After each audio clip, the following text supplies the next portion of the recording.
Hey guys. Hello. I'm here with my son.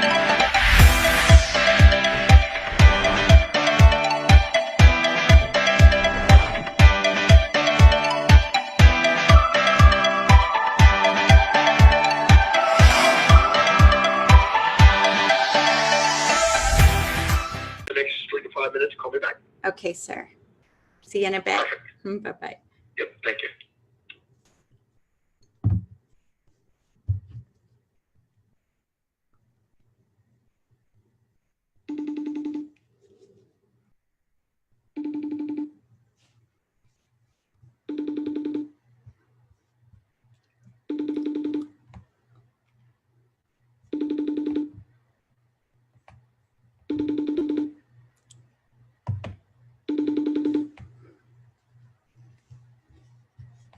All right, you guys. So we've had some technical challenges, and Dr. D will be joining us soon. And hopefully also my son Josiah. Hey, baby. So same meeting ID. Okay. All right. And come on in. Okay. And join us. Okay. Okay. All right. Love you. All right. Love you too. Bye. Okay, so if you're here on Facebook, we have Dr. Demartini. He's going to be coming on. Some of you already know who he is.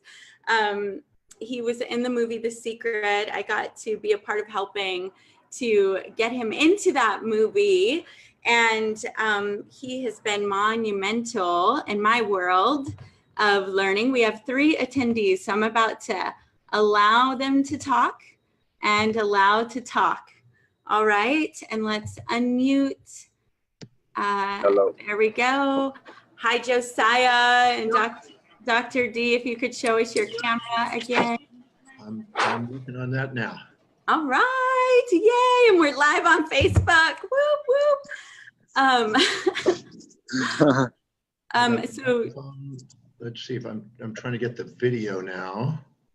all right, should be in the bottom left corner. Yeah, it's got microphone speakers, select a microphone. I don't see video for some reason. Ooh. Same. Earlier, we were in the same room and we were able, let me see if I go promote to panelist, and let's see, more promote to panelist. There we go. Now I should get your videos. We're learning live and direct together. I see you, Dr. D. Uh-oh, Josiah's back. So let me get all right, yay. Okay, so I'm gonna do a quick introduction. Dr. D, this is my son, Josiah. Daniel Spencer. He's in Japan, 2nd year at Notre Dame, and he convinced them to let him study there. Dr. D will be in April. And those of you watching live, so Dr. Demartini and Josiah, he was in the book and the movie, The Secret, but I got to be exposed to your work before that. I went to the breakthrough experience and got some profound shifts in my world. And yeah, like we've talked about before, I got the chance, Roy Smooth said, hey, who do you think should be in The Secret? And they were asking me about Dennis Waitley. And I was like, you have to have Dr. Demartini. No one has done anything quite the way that he has. You have a very unique perspective on life. And so then you and Martha got together. And Dr. D, to give you a little background on Josiah, and then we'll jump in. So Josiah and I are looking to build our relationship together. There are a lot of years where I was not present in his world. And so the way that we're looking to looking for mothering. I'm looking to show up as mother for him. We have this podcast, The Mom and Son, where we're interviewing influencers. I like to say legends, but that's not millennial appropriate anymore. So we're interviewing people that we find profound, influential together as a way to get around the value system together. So we're going to ask you some questions, and any coaching that you have to help us build our relationship and heal, you know, any of our past experience together so we can go forward would be phenomenal, but optional. Well, first of all, I'm very grateful that we got our technology together. We were able to put this together. So thank you for being patient with that. And my skills in that, I have to delegate some of that sometimes. So I'm grateful for it all working out. Yeah, and I said you're further along. The people you delegate to are way better paid than the people that I delegate to right now, and you have more of them, I'm sure. Yes, I've been blessed that way. Awesome. All right. So Dr. D, you're in California right now, right? I'm here for about another couple hours, then I'm off to Melbourne, Australia. I'm flying Okay.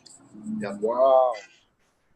Awesome. So what would you say is the core principle behind, like, the core of your work? I know you've taught so much. If you, like, yeah, what would you say is the core of your work?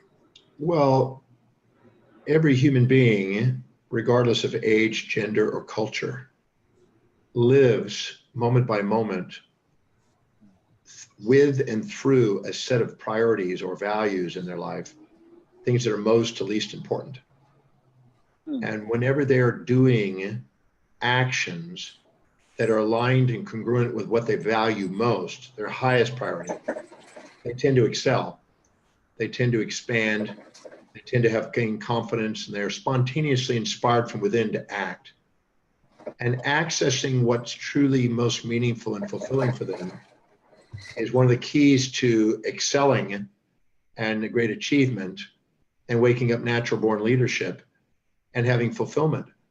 So I do what I can to assist people in identifying what that is and help them structure their life in such a way that they can delegate lower priority things and get on with higher priority things so they have more meaning and fulfillment in life.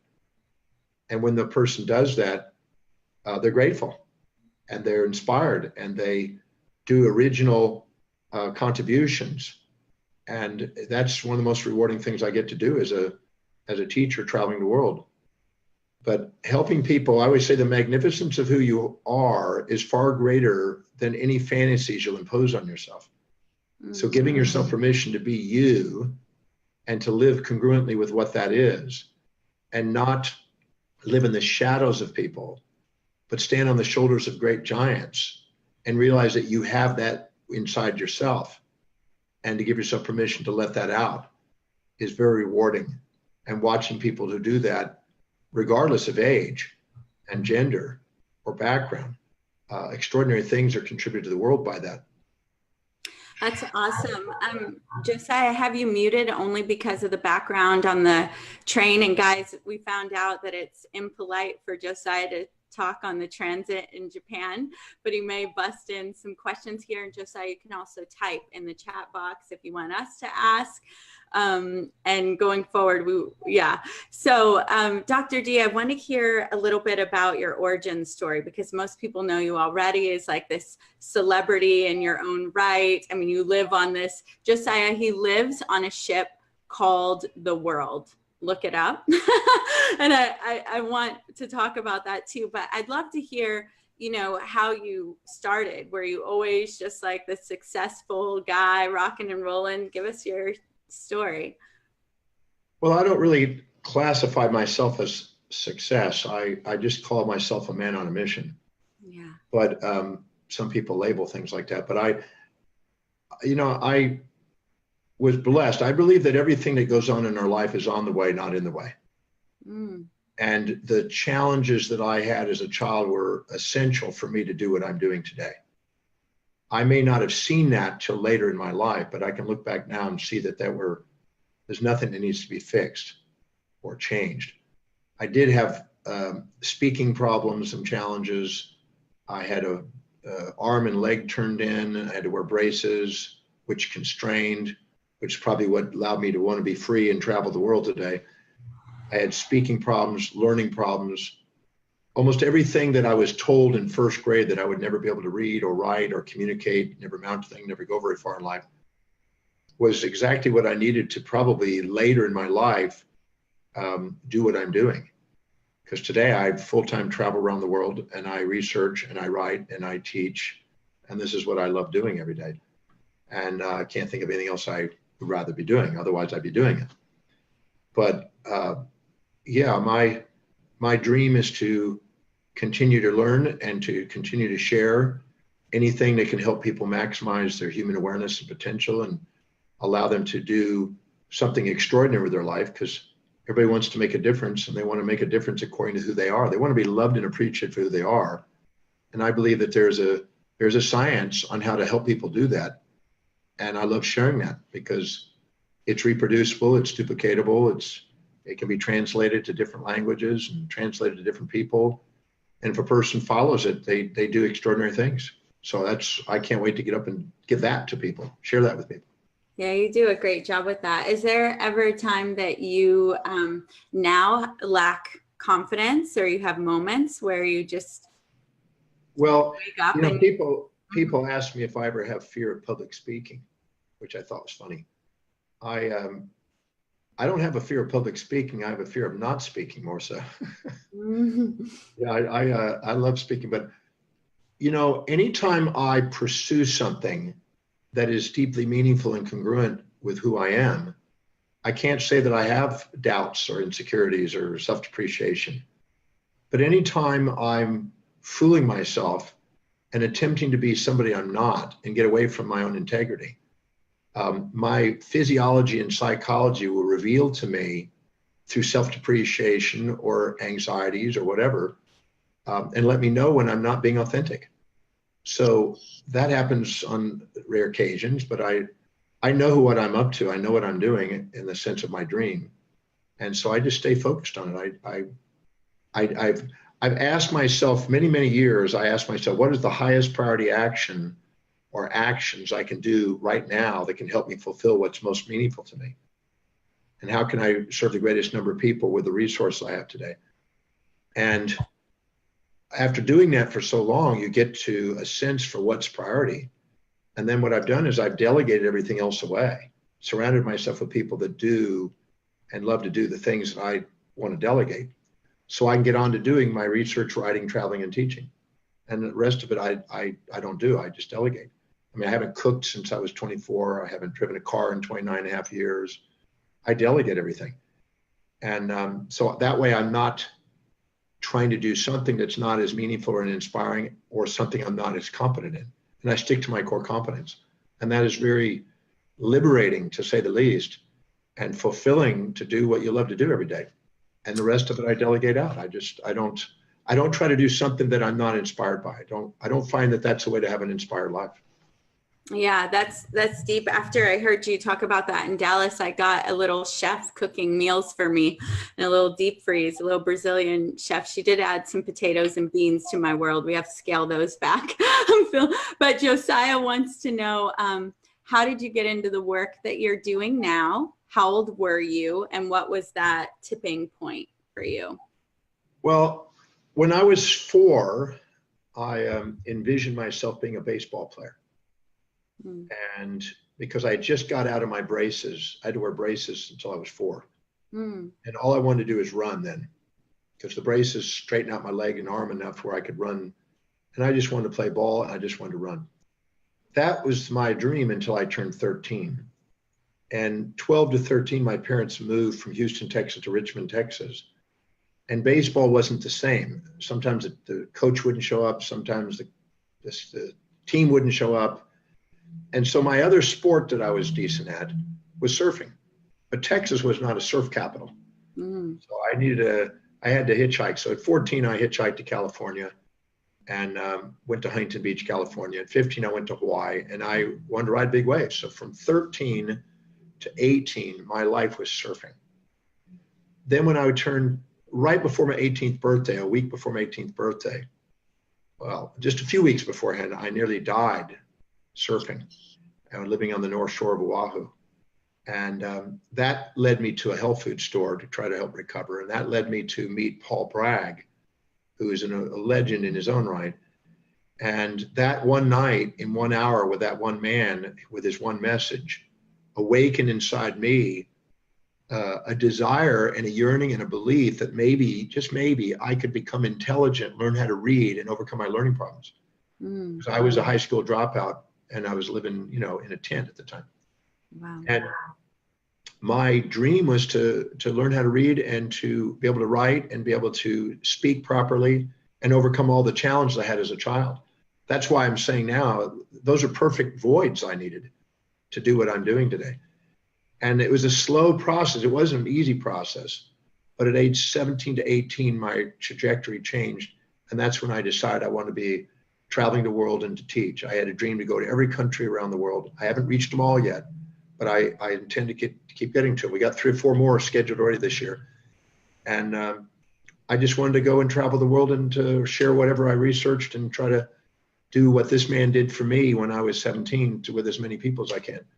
So I've been doing that for 46 years, going on my 47th year now of doing that. And I still cranking doing that. I still keep a crazy schedule doing that because that's what I love doing.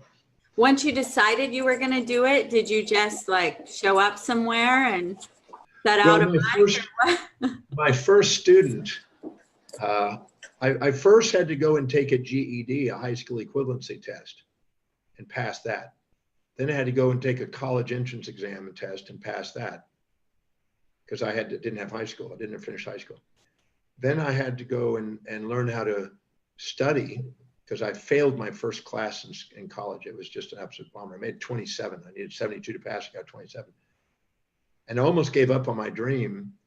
And my mom found me crying in the living room after I failed the first test. And she said, "Son, what happened?" I said, "I blew the test, Mom. I guess I'll never read, write, or communicate, never amount to thing, never go very far in life." And she just stood there. And finally she said, "Son, whether you become a great teacher, healer, and philosopher and travel the world like you dream, whether you go back to Hawaii and ride giant waves like you've done, or whether you return to the streets and panhandle as a bum like you've done, I just want to let you know that your father and I are going to love you no matter what." And when she said that, my hand went into a fist and I looked up and I saw a vision of me standing in front of 1 million people. And I said to myself, I'm going to master this thing called reading and studying and learning. And I'm going to master this thing called teaching and philosophy and healing. And I'm going to do everything I can, travel whatever distance, pay whatever price to give my service of love across the planet. I'm not going to let any human being on the face of the planet stop me. And there was a no turning back moment. It was a determination that I'm very grateful for. And I went into my room and I locked myself in my room and I started reading a dictionary and memorizing 30 words a day with the help of my mom who tested me until my vocabulary was strong enough to pass school. And then I started reading and I wanted to read. That's all I cared about. I wanted to read and I started reading 18 to 20 hours a day and just living in books and reading encyclopedias and dictionaries and just reading. About a year later, during that year, an Afro-American woman came up to me and asked me to teach her yoga. And then shortly after that, a Persian man asked me to teach him meditation. And then right after that, a group of kids got out and asked me to teach them math, which I was learning.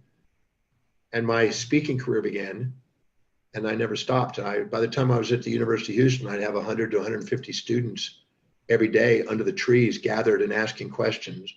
And if it rained, we went to the cafeteria and sometimes 400 people would gather. And I just never stopped. And I just did it until it was citywide, statewide, nationwide, and now globally. And I just never gave up on it. And when I turned before my 19th birthday, my mom said, "Son, what do you want for your birthday and for Christmas?" Because I was born on Thanksgiving Day. And I said, "Mom, I want the greatest teachings on the face of the earth, the greatest writings humanity's ever created from the greatest minds and thinkers throughout the world." And she just looked at me with kind of like "You don't want a t-shirt?" I said, "No, Mom, I want the greatest teachings on the face of the earth. I want the greatest writings that's ever been written by the greatest minds."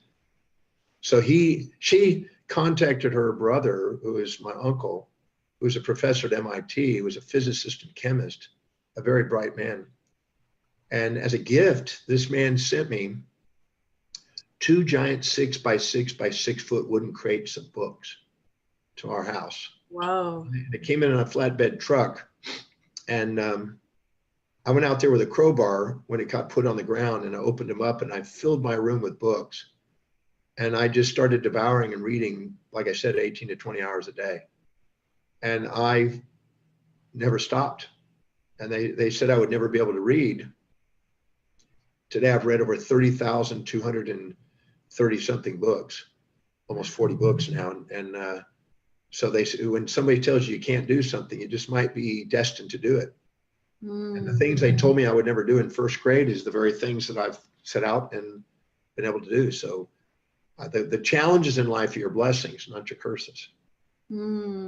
That's such a beautiful story. I've never heard it. Josiah, you can unmute yourself if you'd like. I tried, but you're not able. I wasn't able to. If you have a question. Josiah was born on Christmas Day. You're a Thanksgiving baby. He's a Christmas Day baby. That's really cool. And weren't you a chiropractor in there as well? Yes, when I went on from a junior college at Wharton, I went on to the University of Houston, and then I went on to chiropractic college. So I ended up going nearly 10 years of college. And I wanted to be involved in the healing arts. I didn't believe there was an excess of drugs or a deficiency of drugs or an excess of organs. So I didn't want to do drugs and surgery. I had a pre-med. I was actually by the time I was 21, I was in the pre-med honor society. Wow. But I didn't want to go into medicine because I just didn't feel that was where I wanted. I believe that the power that made the body heal the body. I believe that the power was within. I didn't believe it was too many organs or deficiency of drugs. So I chose that pathway, chiropractic, after reading a book by Marcus Bach called The Chiropractic Story. And I'm very grateful I did, because I learned so much being a chiropractor and being in school there. I went to Baylor Medical School while I was going to chiropractic college to see the comparison of the educational system. And I realized while I was taking medical classes secretly, just to see if that was the same education. And I was doing well in that class, just like the other ones. And I realized that my education was superior. And I was always 10 timesing the expectation. Whatever the class would ask, I would always multiply it times 10 and expected that from myself. Wow. And so my education, I think, was blessed. But I'm so grateful I did that, because there's some things I would have probably never gotten to learn had I gone a different path. And that opened up the doorway for me. When I opened up my practice in 1982, I started out a 970 square foot office, and 9 months later I had a 2,100 square foot office, and 9 months later I had a 5,000 square foot office. And I had a bunch of doctors working for me, and people wanted to know what I was doing and why and how I was growing and achieving this. And I just told them that I was a man on a mission, and I've been a man on a mission ever since. But I knew that I was not going to full-time practice, because I felt like I was going to limit myself sitting in a little cubicle every day, working one-on-one with people. I had to leverage that more efficiently, because I started doing radio and television and newspapers and magazines and presentations, and just like today, I do a lot of outreach with other forms of media, including podcasts.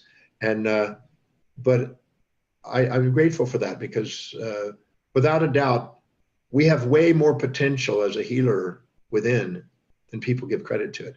And I believe that our physiology, our psychology, our sociology, and even our theology is trying to offer us constant feedback to try to get us authentic when we're not allowing ourselves to be. We're not here to compare ourselves to others. We're here to compare our daily actions to our own highest values and dreams. And putting people on pedestals and pits and not putting them in our hearts distracts us by trying to change ourselves into others or others into ourselves, which is futile. But giving ourselves permission to shine and allow others and help others shine is extremely rewarding and meaningful. And chiropractic was a pathway of service that allowed me to do that, and opened up doors for me to open up my speaking career and to do what I'm doing today. I just spoke to about, I guess, a couple thousand chiropractors just last Friday. And as I travel the world, I get the opportunity to do that And it's still very special to me because even though I don't practice now, it's a special group. They're part of my evolution. But today I'm interested in helping people in the healing arts and all. I mean, as far as I'm concerned, there's lots of ways of healing, and anything that can do healing, I'm involved in. Yeah, that's such a great story. I'd love for you to, I know we covered this in our last interview, but that story that you shared about going to speak in the prison and the principles behind it, I think is so powerful. And even thinking of my relationship with my son and, you know, both of us feeling like we at some point missed out on each other, missed out on our own, he missed me as a mother, I missed my mother, you know, and now we're turning all of this into a new reality. But I'd love to hear that story again. I think it's so valuable. About speaking at Krugersdorp prison? Yeah. Well, first, I just want to say that, yeah, okay, I'll sell the story, say it. I was asked to speak at this maximum security prison there. First, I spoke to 400 individuals that worked at the prison. So this is the warden and all the guards, etc. Then I went 3 stories underground to the maximum security area. And we had Al Jazeera television crew there and the television hosts there. And my publicist and my director and myself and the warden and 6 guards. And we walked into a holding room, and then locked behind ourselves that. And then we walked into the main room, and the room was literally packed like sardines with orange uniform maximum security prisoners. These are 25-year to life sentences. So these are the toughest of the group. And I had to walk in with 6 guards kind of guiding me through the room to the center. And I stood on a plastic kind of rubber stool to be tall enough for them to see me, because some of these people were much taller than I was. And I was surrounded by 6 guards, and you know, and they're with batons and, you know, guns and stuff like that. I guess they were worried about it. I didn't feel really all that anxious, but I guess they were concerned that they might try to grab me or use me for something to escape, or who knows. And the very first thing I said is, no matter what you've been through, no matter what you've gone through, no matter what you've experienced in life, deep down inside, how many of you want to make a difference and make a contribution to the planet? And when I said that, within 1/1000th of a second, every hand went up. So it was a yearning inside everyone, no matter what they've been through in life, to want to make a contribution. So I'm speaking, and I'm speaking for about an hour. And finally, this guy starts challenging me. And I wasn't thinking, and I just came down off the stool and I walked towards him, because in my normal seminars, the breakthrough experience that I do, I just do that. I just walk up to people. And I wasn't really thinking. And the guards were like, no, you can't walk towards these prisoners. And but I did, and they just kind of came on my sides with me. And I said, because he says, you know, it's easy for you. You know, you have a good life, but me, I had no this, and I didn't have that, and I didn't have no mama, and she died early, and my father used to beat me. And he started running a story about, you know, why he was the way he was. And he was playing victim of history instead of mastery of destiny.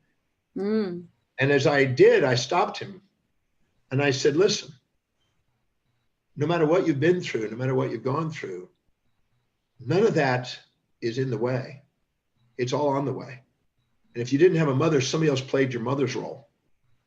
And, you know, if you didn't have a mother physically, then a best friend's mother takes over, or a lady, a young woman takes over. You date an older girl that takes over, or a man takes on that role, or a priest takes on that role. Somebody takes on that role.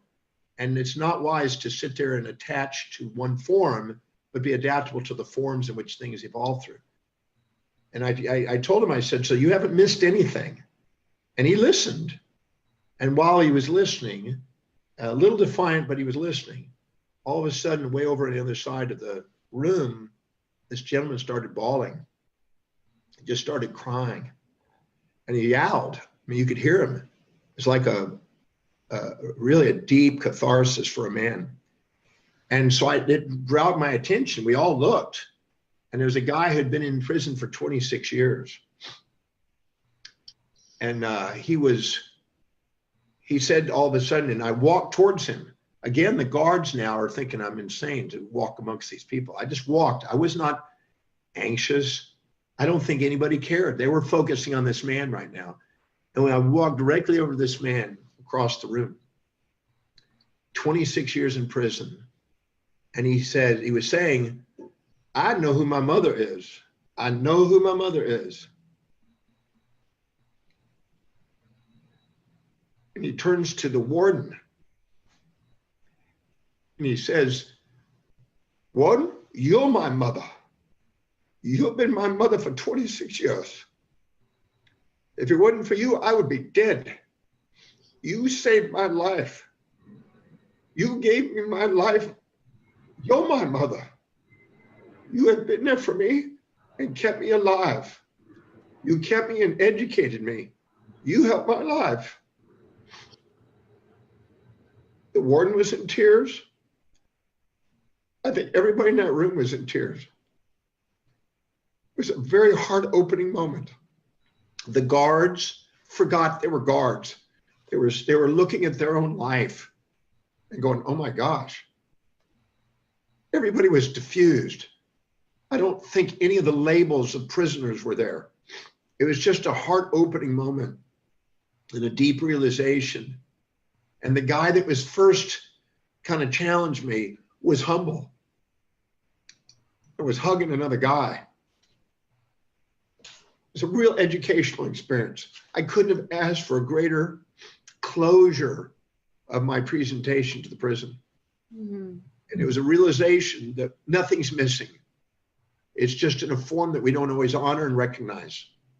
So I tell people in the breakthrough experience as I travel the world and present that, and I've presented it 1,058 times, that nothing's missing in your life. At the level of the essence of your soul, nothing's missing. At the level of the existence of your senses, things appear to be missing. And when you finally realize the form that it's in and honor the form that it's in and be grateful for the form that it's in and realize that it was exactly what you needed for your journey, you realize you're not comparing your current reality to a fantasy about how it's supposed to be, which is making you not appreciate your life, but is now honoring it and realizing you have a mission to fulfill with it. Mm. And when you do that, an amazing catapultic vitality comes to you. And that's what happened in that room that day. So yeah, that was a touching moment in my life, and I think every prisoner in that room. And it's interesting, I went back to that prison a few months ago. I think it was in September. Wow. And I spoke to the same prison, and they had just had a major lockdown, and a guy tried to escape. So I didn't get to have a full crowd this time. But there were some of the people that were there the first time I went. This is 10 years later. And it was interesting. And this guy came up to me and he said, you inspired me. And I've got your book here in the prison. And I'm going to get out of this prison because of that, because I've changed my life. Because I realized that my anger for all the things I was expecting is gone now. And I want to change. I want to make a difference. And I want to get what I can done in this world. And he asked if he could take a picture, and I took a picture with him. Made his day, according to him, but it made my day because he's changing his life. And then there was a warden, not a warden, but one of the guards that was there 10 years ago, and he came up, and he had a little bit more white hair, and he came up to me and he says, "You really made a difference that day. We were looking forward to you coming back here, and you changed my life.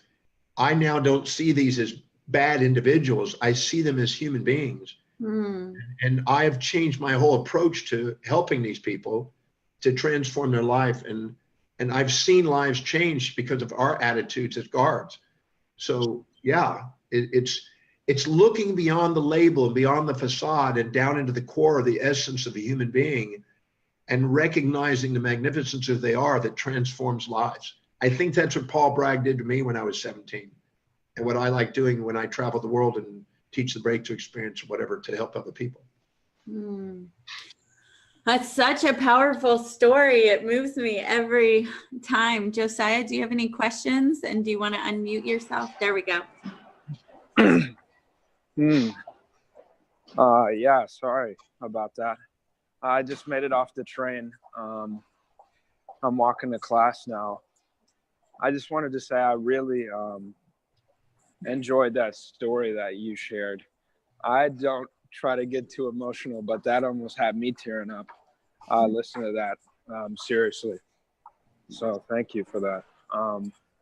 A question that I've been dealing with is you said, sometimes the thing that people say you can't do is the exact thing you will do or should do, or I'm probably not quoting it correctly.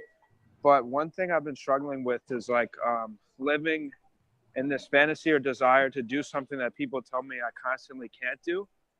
And at the same time, living in excuses of why I'm not good enough to get there. And I don't know if I'm tricking myself by trying to live a life that I wasn't meant to have, or if it's actually something that is meant to be. So I guess that's a loaded question, but.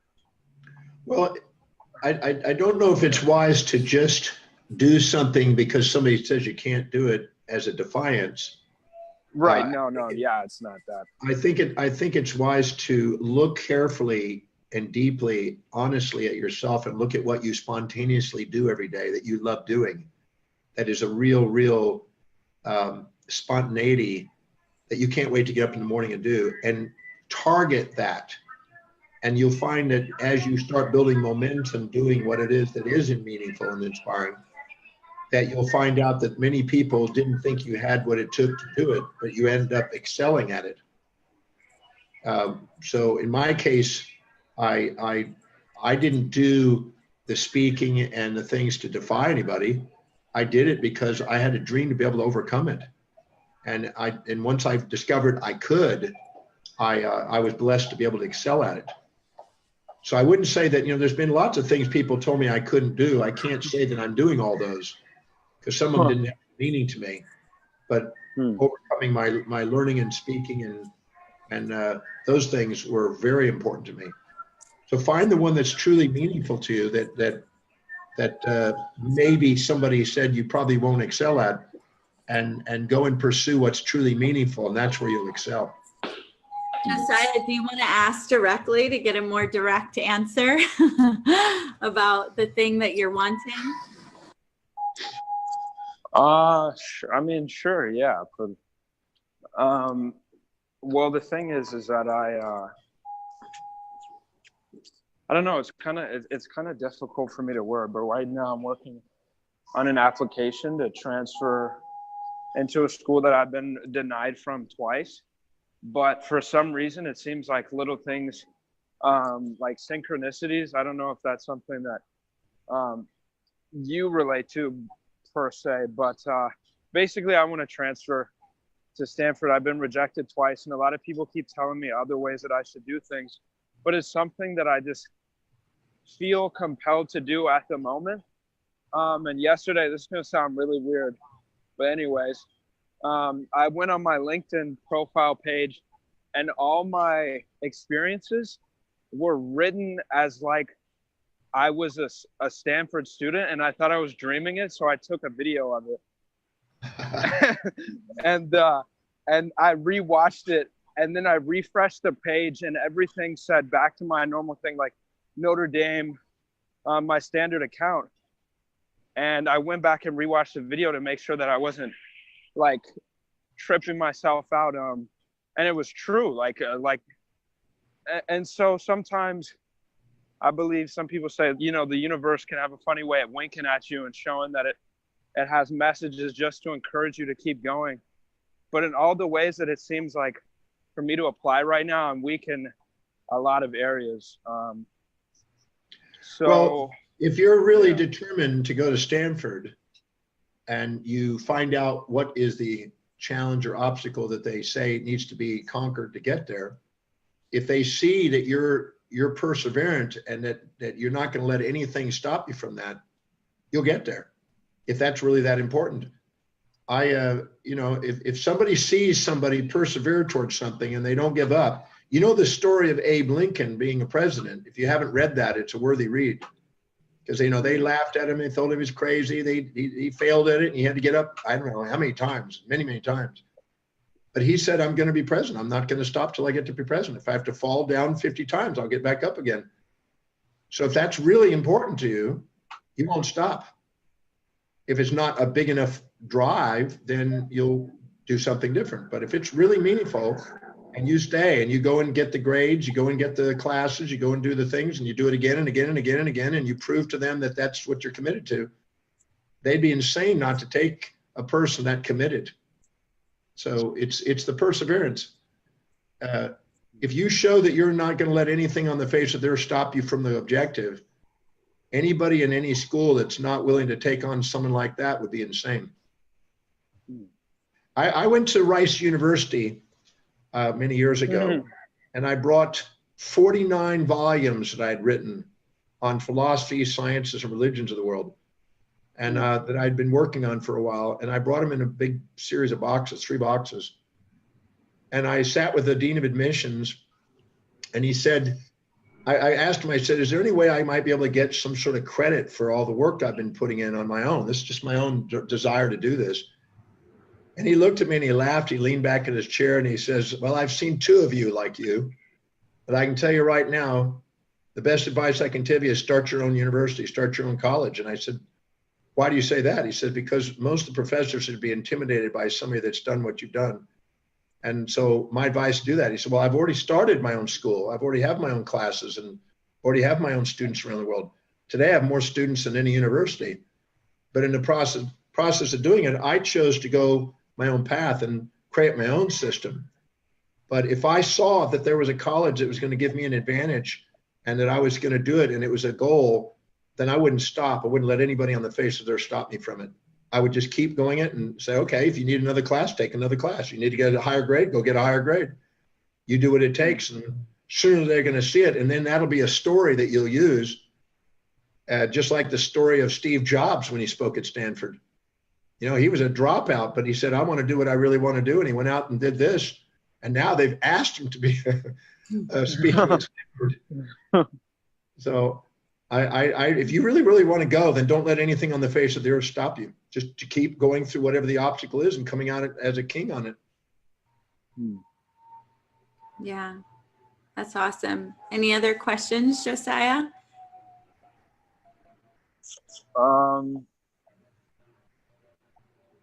Yes, I have quite a few, but I'm trying to sort of put it into one feasible sentence.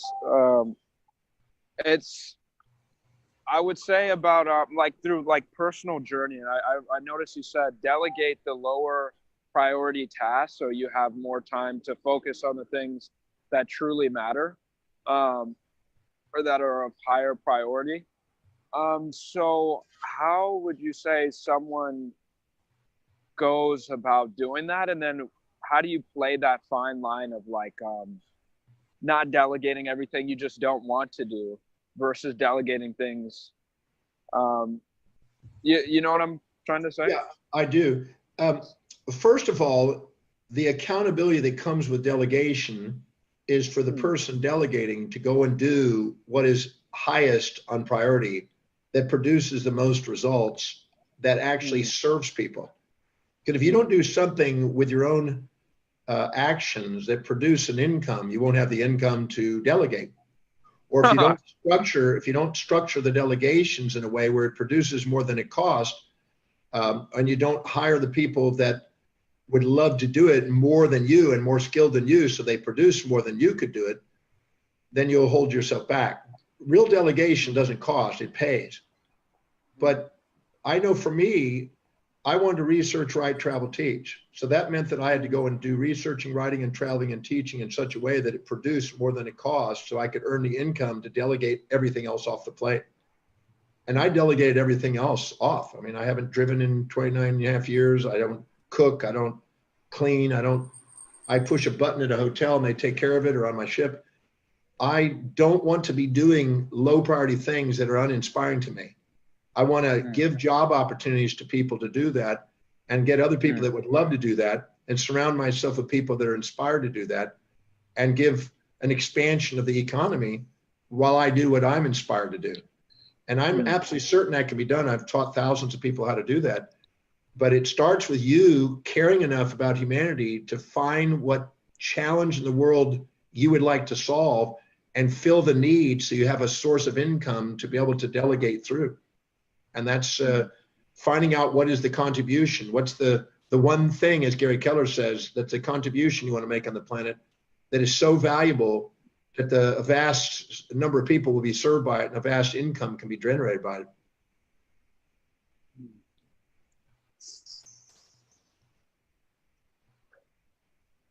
Anything else? Yeah, and one last, I guess, little tidbit that I would ask is,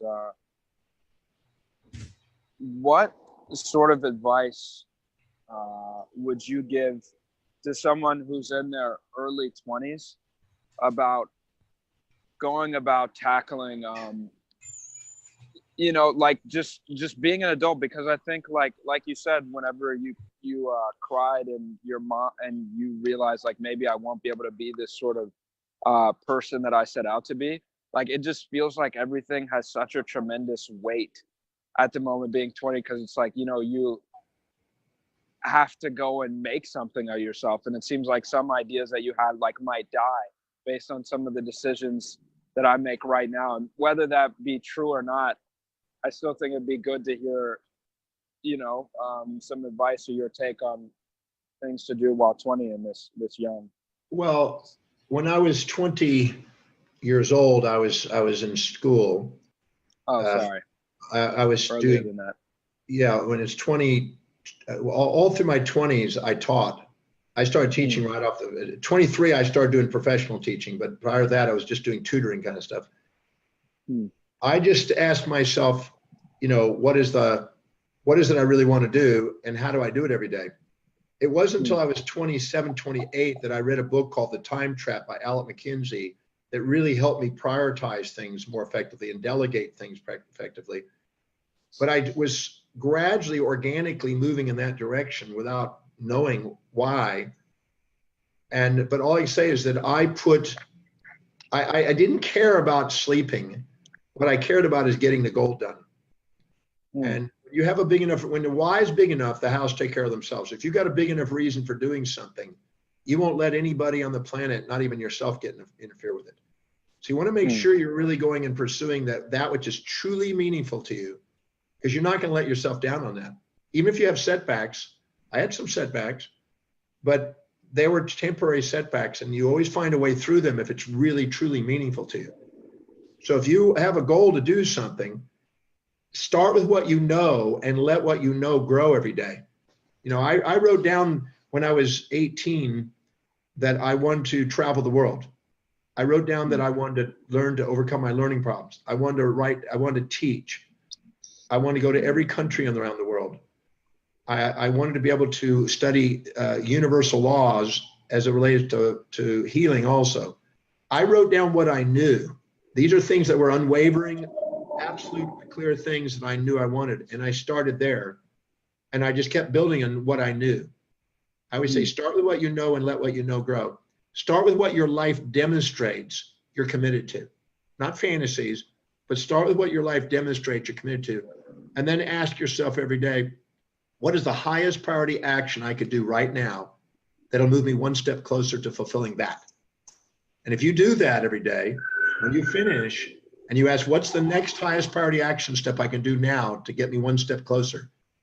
I guarantee you'll build momentum, and you won't, if there's an obstacle, it'll melt away. You'll bypass it.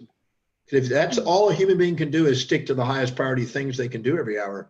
And if you're doing that, I mean, Bill Gates says, and I followed some of what he said.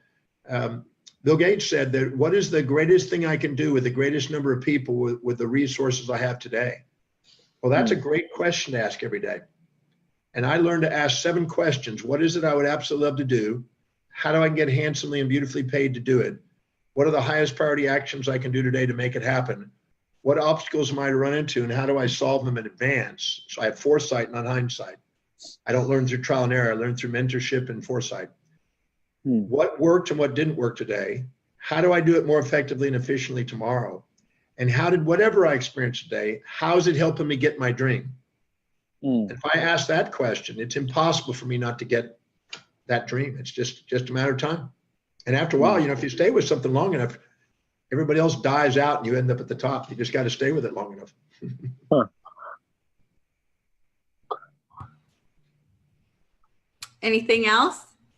Where are you in Tokyo right now?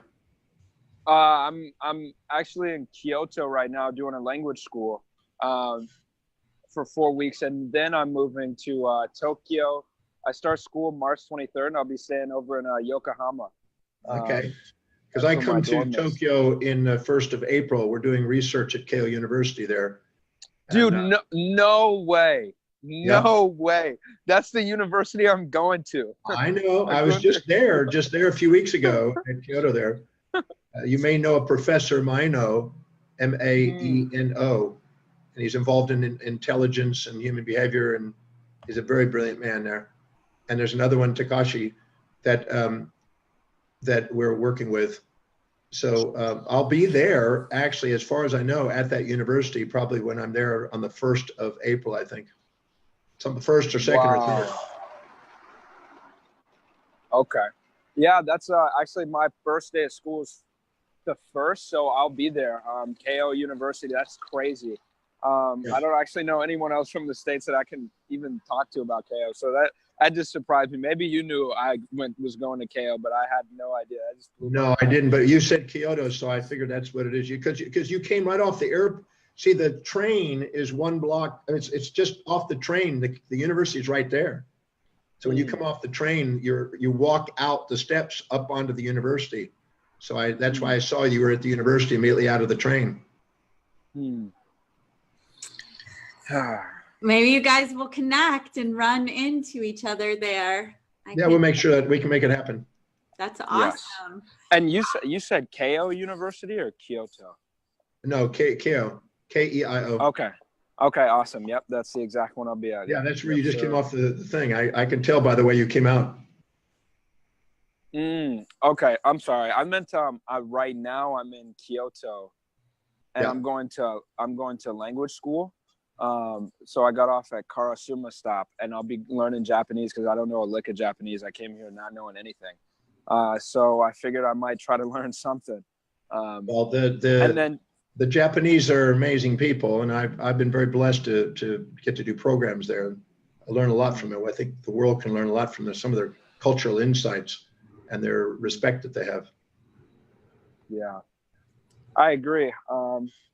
Yeah, like even down to the little things, just a little bit off the cuff, but I wondered immediately when I got there why their bathrooms were structured the way they were, and I thought it was weird because they like to take a shower and then take a bath. And my immediate response was like, that's really weird. This whole bathroom is literally a bathroom.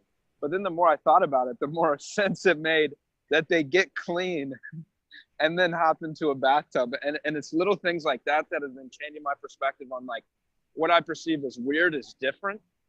Sometimes can have a lot of insight into how people can do things differently. The Japanese are very efficient, and they use space, time, and almost everything quite efficiently. Their use of space and their use of actions, as you know, when you go up and down the escalators, you have a side.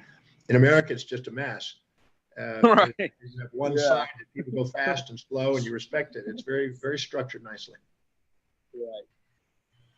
Dr. D, oh yeah, Josiah, what were you going to say? Oh yeah, I was just going to say it's about time that I have to go into classes. But I wanted to say thank you so much for taking the time. Even though I didn't get to participate as much in the beginning, I really loved hearing those stories. And it's incredibly inspiring. Well, I mean that. Just know that whatever you see in others, you have inside you. So you have something inspiring to bring to the world. So thank you for being part of our triangle today. Yeah, and Dr. D, oh my gosh, just thank you so much for your time, for your commitment to spreading knowledge and healing and freedom to people, to humanity. I'm one of those people that got to turn my legacy through information and time with you and other great leaders. Josiah, I feel, is like a spring of that. And it's just so beautiful to be together with you doing that. And you were even generous with like, okay, let's get the technology right so we can be with the most people today and impact the most people. So I know our Facebook viewers, they've put comments, but I didn't want to leave the conversation, but they got some value out of it as well. Josiah, you've got an Instagram where people can follow your journey into Stanford and in Japan, right? That one's still private, but I have okay, it's not private anymore. the general Instagram. I have the Rich Queen podcast, and Dr. Demartini. There are lots of ways to work with you. What's your favorite way for people to find you? Well, just go to drdemartini.com, my website, or my Facebook. But the website has everything, and they can, if they want to go and learn, it's a learning center. So that'd be great. So thank all of you for the opportunity to chat today, and it's great meeting you in Tokyo there, and in Japan, I mean, and I look forward to seeing you there when I'm there. Awesome. That sounds good. Right. Thank you. Thank you. Thank you. Love to you both. Okay. Bye. Awesome. I'll see you guys later. Josiah, hold on. Hold on, Josiah. Say hello. Okay. Z had to see you, and that's Dr. D. All right. Hey, Zena. Okay. She was like, you better let me see my brother. All right. Thank you so much. Okay. Thank you all. Thank you. Okay. All right. Guys. Bye-bye.